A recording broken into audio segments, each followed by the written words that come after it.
आइए, आज जो हम बात करने जा रहे हैं राजस्थान के करंट के संबंध में, ये महत्वपूर्ण है। और इसका जो आधार है ये है पुराने पेपर।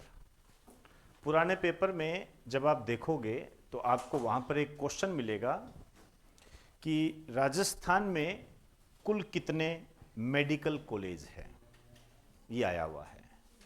ऐसी कई चीज़ें हैं हमारे सामने, जैसे एक उद्योग से संबंधित, इंडस्ट्री से संबंधित एक पेपर हुआ था, उसे मुझे आज भी याद है। उसमें क्वेश्चन पूछा था कि राजस्थान में कितने पोस्ट ऑफिस हैं। तब लोग हंसे थे कि अरे यार देखना, पता नहीं क्या क्या पूछ लेते हैं। लेकिन उस समय पोस्ट ऑफिस की संख्या जो है चर्चा में रही थी। और आपकी जो आर्थिक समीक्षा है उसके अंदर क्या है, साइड में ऐसे पहले लिखा आता था महत्वपूर्ण महत्वपूर्ण, तो उसमें वहाँ लिखा हुआ था पोस्ट ऑफिस की संख्या इतनी है। तो अब देखिए होता क्या है, ये चीज़ें बदलती रहती है। तो मैं मेडिकल कॉलेज के बारे में आपसे बात करूंगा। आइए,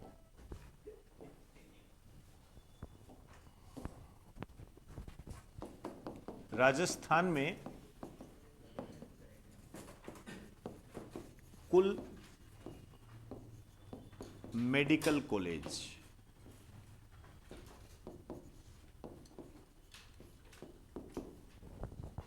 राजस्थान में कुल मेडिकल कॉलेज ये है 35, 35 ध्यान रखना, ये 35 मेडिकल कॉलेज है। आपकी आर्थिक समीक्षा में दे रखा है और ये लिखा हुआ है मार्च 2024 की अंतिम स्थिति, मतलब मार्च 2024 तक। क्लियर? अब इसका अपडेशन जो आएगा ये आएगा आपका फरवरी 2025 में, जब बजट आएगा। बजट से पहले आर्थिक समीक्षा आएगी, उसमें आएगा। अब हुए चेंज, हुए तो हुए, नहीं हुए तो नहीं हुए। 35 है। उससे पहले जो भी आपके एग्जाम होंगे, जैसे आरएएस का एग्जाम होगा, यदि वहां पर क्वेश्चन आता है तो आपको यही ऑप्शन सही करना है। समझे ना बात को? क्योंकि कोई ना कोई आधार तो होगा ना, उसी आधार को ध्यान में रखकर करना होता है ये। तो कुल मेडिकल कॉलेज ये इतने हैं। ये अब ये जो 35 मेडिकल कॉलेज है, इनके बारे में थोड़ी सी जानकारी आपको होनी चाहिए। ये किस रूप में है ये ध्यान रखें आप सारे। एक तो क्या होता है, इसको ऐसे पार्ट्स में डिवाइड कर लो, ऐसे करो, इसको 3 भागों में बांट दो। चलो, एक तो राजकीय, राजकीय मतलब गवर्नमेंट के, गवर्नमेंट के, यहां से अलग से पूछा जा सकता है आपसे।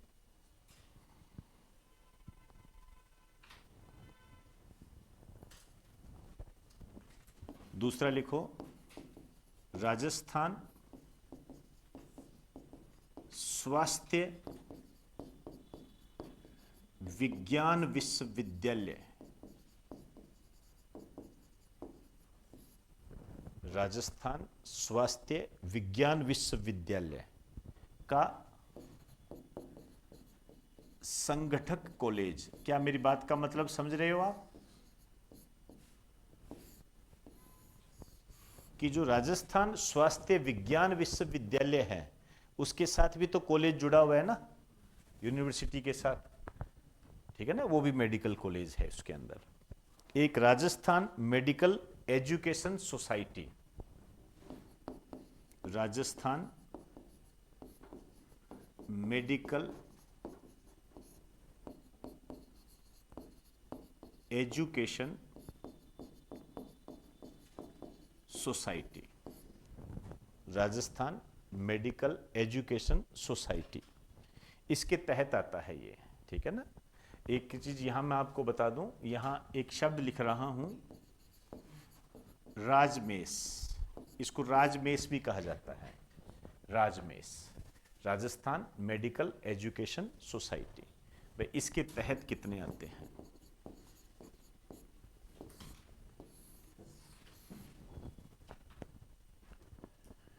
ये है सारे मैं जो सबसे ज्यादा महत्वपूर्ण मान के चलता हूं वो है ये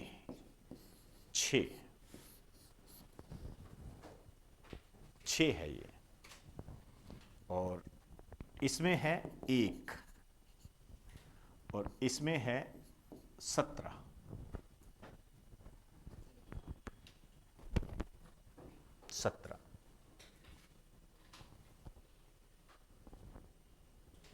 क्लियर? अब इसमें क्या है, ये 3 चीजें आपके लिए महत्वपूर्ण है। गवर्नमेंट के राष्ट्रीय स्वास्थ्य विज्ञान विश्वविद्यालय का संगठन कॉलेज में एक आता है, एक राजमेश के तहत 17 आते हैं, राजमेश। ठीक है ना, कई बार इस टाइप से क्वेश्चन बन जाते हैं कि राजमेश क्या होता है, राजमेश क्या होता है, ऐसे बन जाते हैं क्वेश्चन, ध्यान रखना।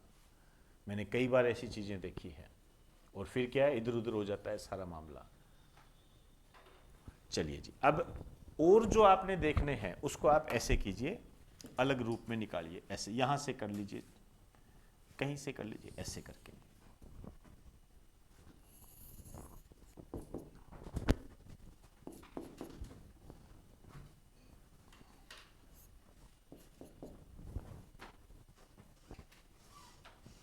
ईएसआई कॉलेज अलवर,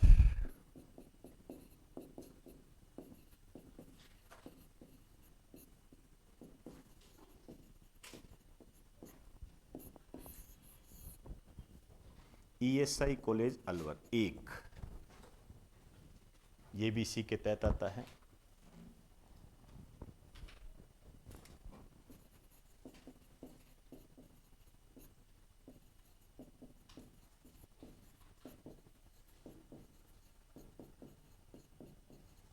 अखिल भारतीय आयुर्विज्ञान संस्थान, अखिल भारतीय आयुर्विज्ञान संस्थान 1,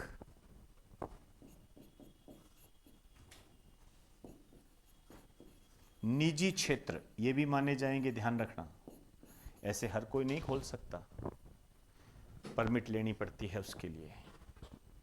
जो निजी क्षेत्र है उसके है 9।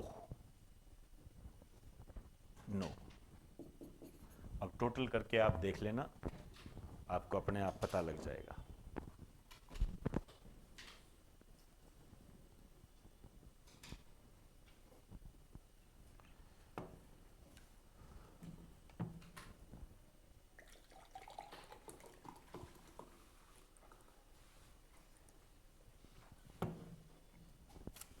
अब ये तो है, जहां तक मैं समझता हूं आपके जो क्वेश्चन आता है वो ये वाला है, लेकिन इसको करंट से जब यदि आप जोड़ोगे तो राजस्थान में अभी 5 नए मेडिकल कॉलेज खोले गए हैं। जो 5 नए खोले गए हैं ना, उन पर थोड़ी ध्यान रखना है आपने। एक छोटा सा इसी के अंदर स्टार डाल के लिख दीजिए, राजस्थान के 5 नए मेडिकल कॉलेज।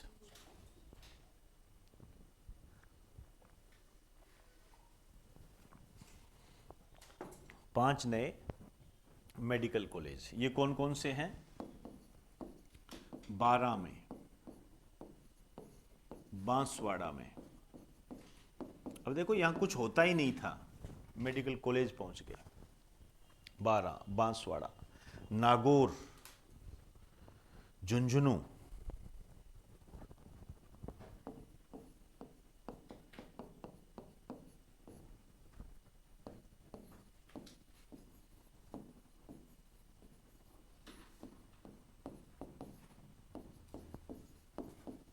सवाई माधोपुर। 12 जैसे जिले में कभी कल्पना भी नहीं होती थी, यह मेडिकल कॉलेज पहुंच गया।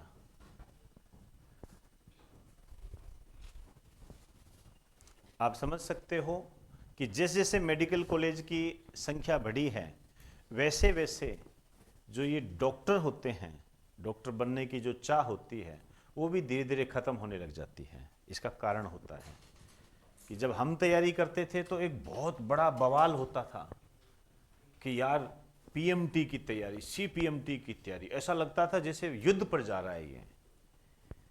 आज भी है युद्ध की स्थिति तो, लेकिन आप जानते हो कि ऐसे ऐसे हमारे सामने ऑप्शंस आ गए हैं। एक तो मेडिकल कॉलेज ज़्यादा हो गए, ऑब्वियसली बात है, यदि मेडिकल कॉलेज ज़्यादा हो गए तो सीटें ज़्यादा हो गई। अब यदि सीटें ज़्यादा होगी तो ज़्यादा बच्चे क्लियर करेंगे, मेरिट वगैरह कम जाएगी। लेकिन इसके साथ साथ ये भी होगा कि आप डिग्री करके तो बैठ गए, एमबीबीएस की डिग्री तो कर गए, लेकिन आपको कहीं नौकरी नहीं मिल रही है। भाई ग्रेजुएशन है, आप ग्रेजुएशन करते हो तो आप अपने बुजुर्गों से पूछना, दादा पिता से पूछना कि पहले के टाइम में यदि कोई 11वीं कर लेता था, मैं इसलिए बोल रहा हूँ क्योंकि पहले 11वीं तक ही होती था, 12वीं बाद में आई थी। 11वीं यदि कोई कर लेता था तो इसका मतलब ये होता था कि ये नौकरी लगेगा ही लगेगा। कारण क्या था? कारण ये होता था क्योंकि लोग पढ़े लिखे कम थे। पढ़े लिखे कम थे तो ऑब्वियसली बात है, जो 11वीं तक पढ़ा लिखा है वो तो बहुत बड़ी बात हो जाएगी। और बाई चांस कोई ग्रेजुएशन कर लेता, उसका तो कहना ही क्या, वो तो तय होता था कि ये कोई अधिकारी ही बनेगा, और बन जाता था वो। लेकिन आज आप ग्रेजुएशन वालों की हालत देखिए, आप लोग अपने आप को देख लीजिए, आपको अपने आप पता लग जाएगा कि स्थितियां कितनी सीरियस है, गंभीर है। ठीक वैसे ही आने वाले समय में ये चीजें हो जाएगी। एमबीबीएस की डिग्री करना नॉर्मल हो जाएगा। वर्तमान में जो पैसे वाले हैं, हो गया तो ठीक, नहीं तो डोनेशन सीट कहीं भी चले जाइए, हो जाता है। पैसे है तो सब कुछ है, ऐसा कुछ भी नहीं है। तो ये चीजें हैं सारी। देखते हैं भाई क्या है आगे। नेक्स्ट लिखिए, आइए देखिए, ये जो 16वीं विधानसभा है, ठीक है ना, इसका जो तीसरा सत्र होगा ये पूर्ण रूप से डिजिटल होगा। आ जाइए, नया पॉइंट है,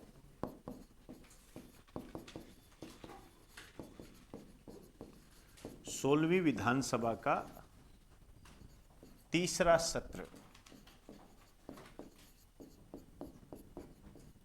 पूर्ण रूप से डिजिटल होगा।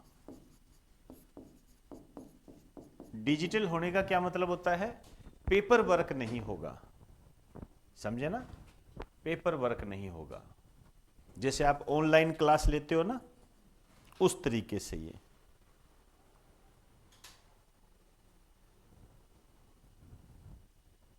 तीसरा सत्र कौन सा है?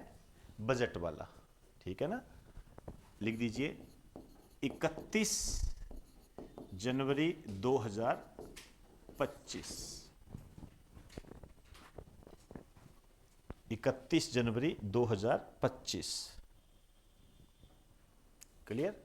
और चलो ये आगे की आगे देखेंगे। यहां एक शब्द आया है, उस शब्द पे गौर करें। ये जो डिजिटल होगा ये किसके तहत होगा? नेवा के तहत होगा। अब ये नेवा शब्द नया है, ये नेवा। ऐसे शब्द आपके लिए इंपॉर्टेंट होते हैं।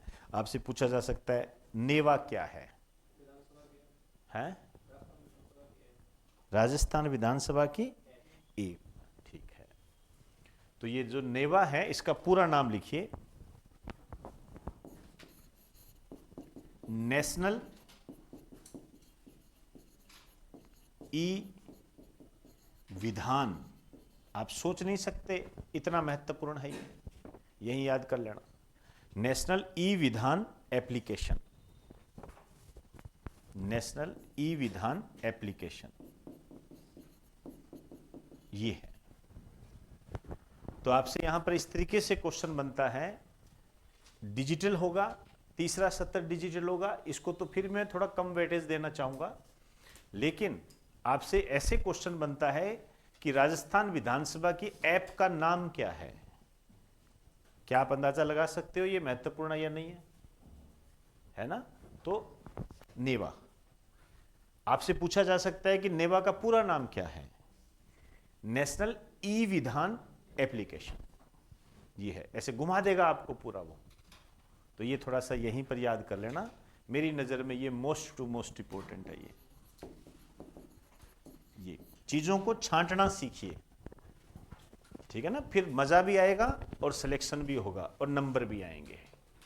छांटना सीखिए, ठीक है ना? शिक्षा के लिए हमेशा एक बात कही जाती है कि विद्यार्थी को हमेशा हंस की प्रकृति रखनी चाहिए।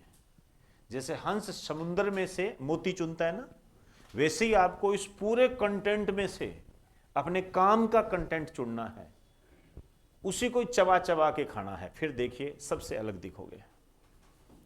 पूरा समुद्र ना तो हंस पी सका है, ना कभी पी पाएगा।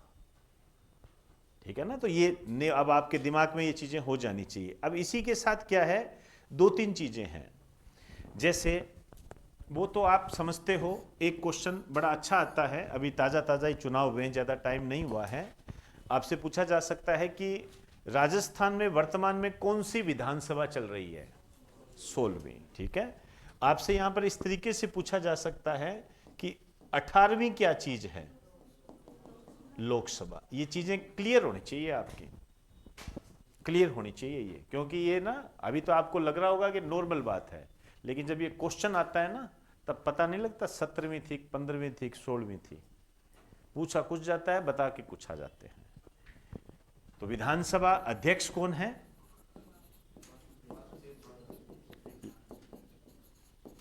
वासुदेव देवयानी। राज्यपाल कौन है? बताओ। बहुत बढ़िया जी।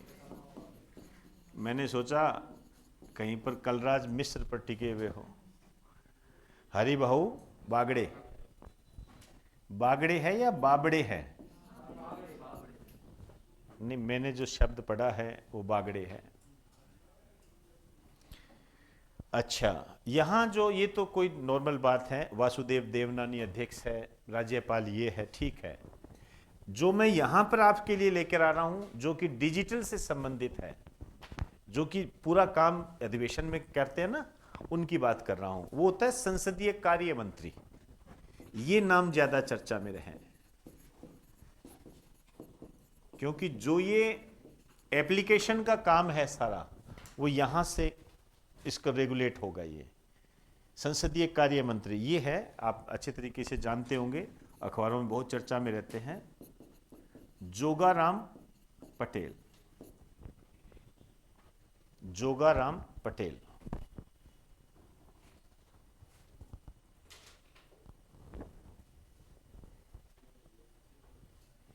जोगाराम पटेल। क्लियर? आइए, एक योजना है जो मैंने आपको वैसे करवा दी थी, लेकिन वो थोड़ी अधूरी थी, और मैंने वैसे वो रेगुलर जीके के अंदर ऐड करवाई थी, इसलिए मैं उसको नए रूप में लेके चलूंगा। और वो अच्छा क्वेश्चन है, लिख दीजिए। मुख्यमंत्री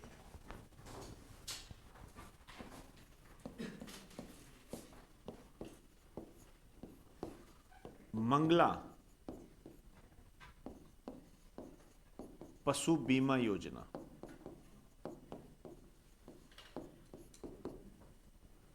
मुख्यमंत्री मंगला पशु बीमा योजना। ये जो मुख्यमंत्री मंगला पशु बीमा योजना है, इसकी जो स्टार्टिंग हुई है ये जनवरी 2025 में, लेटेस्ट है बिल्कुल ये।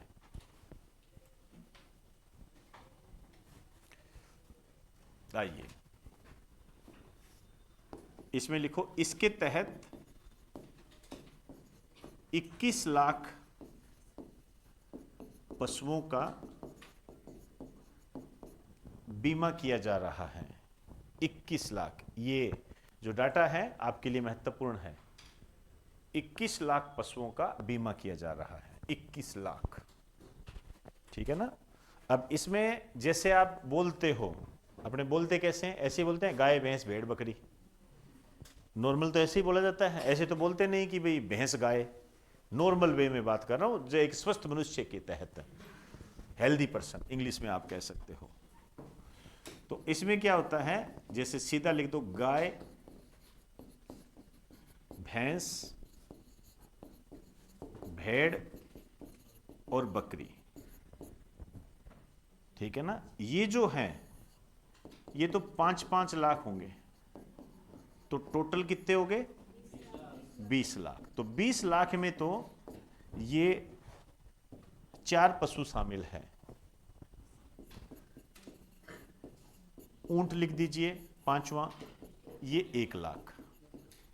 राजस्थान का राज्य पशु है ये, पालतू पशु की दृष्टि से 2014 में इसे राज्य पशु घोषित किया गया था, महत्वपूर्ण है। इसके संबंध में कई योजनाएं हैं, वो भी बहुत महत्वपूर्ण होती है। वर्ष 2024 को यूएनओ ने अंतर्राष्ट्रीय ऊंट वर्ष के रूप में मनाया था, इंटरनेशनल ईयर ऑफ कैमेलिड्स, ठीक है ना, उसको ऊस्ट बोलते हैं। खैर जो भी है, मैंने दोनों बता दिए हैं आपको। यहां से आपके क्वेश्चन उठता है, यहां से क्वेश्चन उठता है, इस बीमा योजना में किस पशु को शामिल नहीं किया गया है? मुर्गी दे सकता है, घोड़ा दे सकता है, सूअर दे सकता है, जो भी है, समझे ना आपको। आइए अब ये बात आती है कि ये जो योजना है इसमें कौन कौन शामिल है, मतलब ये योजना किसके लिए है, किसके लिए है ये योजना। इसके अंदर जो योजना है, एक तो है गोपाल क्रेडिट कार्ड धारक।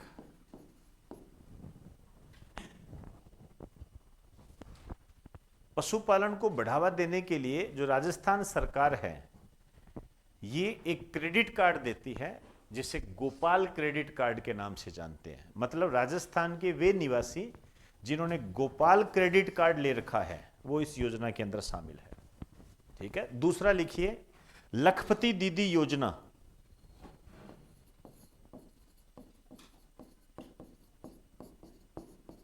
लखपति दीदी योजना लाभार्थी, समझ गए मेरी बात को। मतलब ऐसी महिलाएं जो लखपति दीदी योजना में शामिल हैं वो बीमा करवा सकती है। वो नहीं मतलब वो अपने पशु का बीमा करवा सकती है, समझने का प्रयास करना, शब्दों को हेर फेर होता है ये। नेक्स्ट लिखिए, अब देखिए तीसरा लिखिए लॉटरी के द्वारा चयनित, लॉटरी के द्वारा चयनित जन आधार कार्ड धारक पशुपालक। समझ गए मेरी बात को। मतलब ऐसे पशुपालक जो पशुओं का पालन करते हैं जिनका जन आधार कार्ड बना हुआ है उनकी भी एक लिस्ट होगी और लॉटरी के द्वारा उनको चयनित किया जाएगा।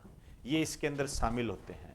योजनाओं को बहुत विस्तार से पढ़ना होता है क्योंकि वर्तमान में योजनाओं पे जो क्वेश्चन आते हैं 90% योजनाओं पे जो क्वेश्चन आता है वो यही आता है, इस योजना के संबंध में कौन सा कथन गलत है या कौन कौन से सही है या कौन सा सही है, ऐसे आता है। आप कोई भी पेपर उठा के देख लो, 2023 2021 आरएएस का पेपर उठा लो, उसमें योजना को देखो, आपको अपने आप पता लग जाएगा। डायरेक्ट पूछेगा तो प्रारंभ कब हुई ये है, या फिर सिंपल वे में आपसे पूछ लेगा कितने पशुओं का बीमा किया जा रहा है, या पूछ लेगा कौन से पशु शामिल नहीं है, वो एक अलग बात हो जाती है, ठीक है ना। आइए अब ये बात आती है कि इसमें कैसे करें। एक लाइन लिखिए इसके अंदर, विशेष लिखो, विशेष लिखो, आ जाएगा समझ में, कोई बड़ी बात नहीं है। इसमें लिखो, इसमें अधिकतम, इसमें अधिकतम, अधिकतम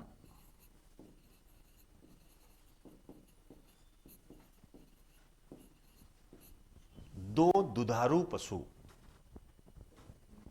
ठीक है। मतलब एक, जैसे मैं पशुपालक हूं तो मैं कितने पशुओं का बीमा करवा सकता हूं। रुक जाइए एक बार, मेरे कहने का अर्थ ही अभी और आएगी पशु। अब होता क्या है, जैसे मान लीजिए मैंने 2 पशु रखे, ठीक है ना, एक के पास पूरा ही पशु है, ले बैठेगा ना जीवन को पूरा वो। तो यहां निर्धारित किया गया है कि कितने पशुओं का बीमा किया जाएगा। तो 2 दुधारू पशु, ब्रैकेट में लिखना गाय, भैंस या दोनों, गाय भैंस या दोनों, कोमा 10 भेड़। अब के कईयों के पास तो भेड़ों का झुंड होता है, पता लगा सारे पैसे ही वो झुंड ही ले गया, 21 लाख में तो वही शामिल हो गए। समझे ना, ये इसलिए किया जाता है। 10 भेड़, 10 बकरी,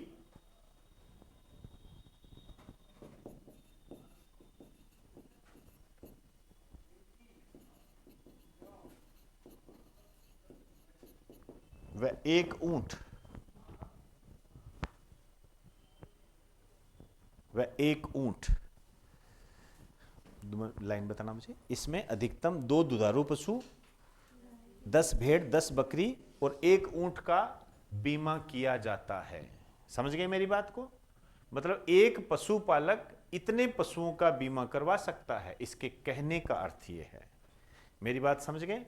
ये महत्वपूर्ण योजना है, इसको बिल्कुल नजरअंदाज मत कर देना, बिल्कुल नजरअंदाज मत कर देना, इसको ध्यान रखना ये, ठीक है ना। आइए अब एक कुछ अपडेशन है, उसको मैं आपको बाद में लेके चलूंगा, लेकिन आपको बता देता हूं। राजस्थान का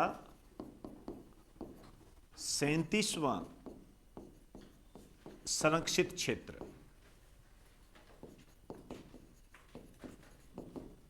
संरक्षित क्षेत्र, ये आपकी जो अपडेशन है, इसमें बहुत बड़ा अपडेशन आपको करना पड़ेगा, मैं करवा दूंगा इसको। 37वां संरक्षित क्षेत्र है, ठीक है। कोई बच्चा यदि मुझे बताना चाहे तो मुझे बहुत अच्छा लगेगा, मैं बता देता हूं। भीलवाड़ा के अंदर है, कोटड़ा तहसील है, बताइए। अशोपा यही है क्या? कोई बात नहीं, यही है, लिख दीजिए। आसोपा संरक्षित क्षेत्र है।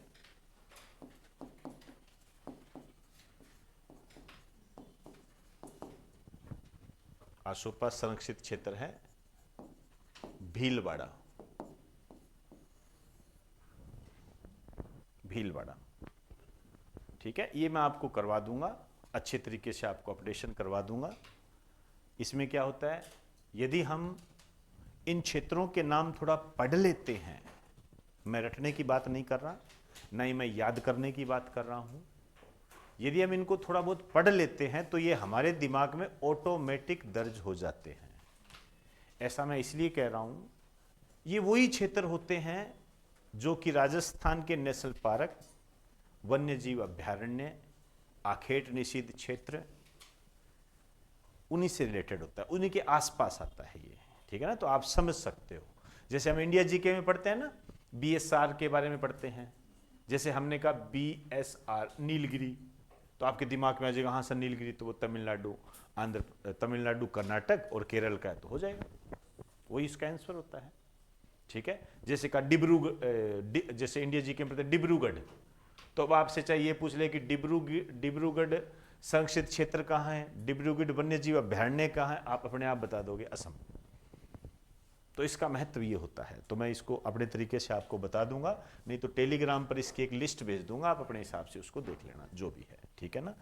एक आपको ये ध्यान रखना है, वैसे मैंने आपको करवाया हुआ है, लेकिन कई बच्चे क्या दिग्भ्रमित रहते हैं।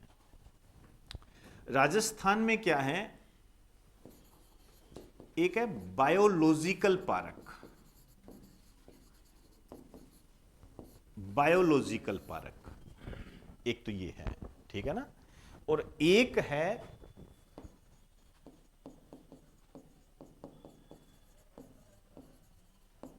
Botanical park.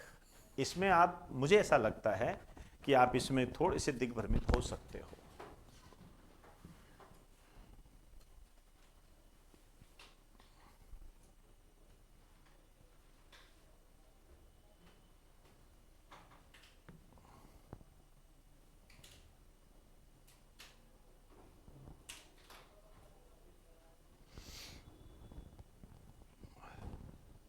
ठीक है ना, बायोलॉजिकल पार्क और बॉटनिकल पार्क।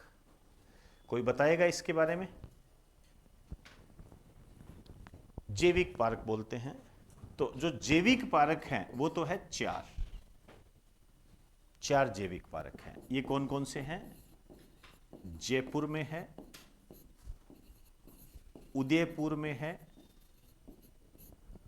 कोटा में है और जोधपुर में है जैविक पारक।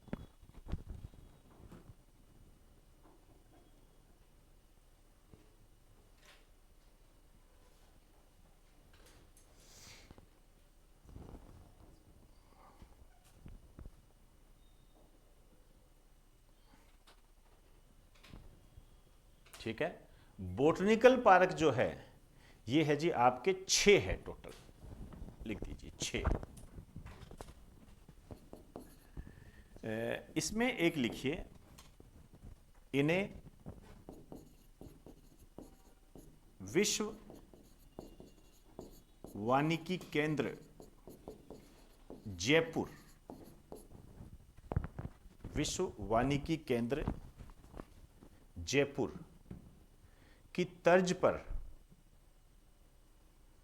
जयपुर की तर्ज पर विकसित किया जा रहा है।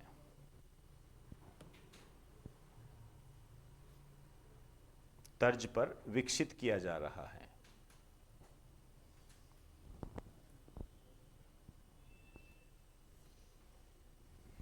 आइए जी, अब ये कहां कहां है? एक तो भाई जयपुर तो देखो आ नहीं सकता क्योंकि उसकी तर्ज पर है, तो ये तीनों पहले तो यही लिख दो, तीनों उदयपुर,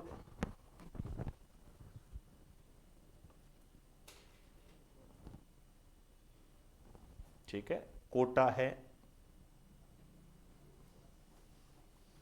जोधपुर है। आइए अब पांचवा इसमें चौथा लिखिए भरतपुर,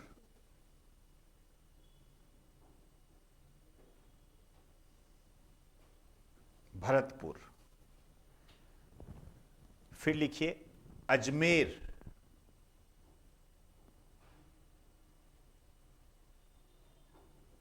भरतपुर अजमेर।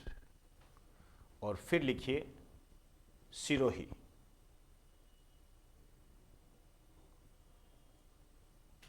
कितने हो गए?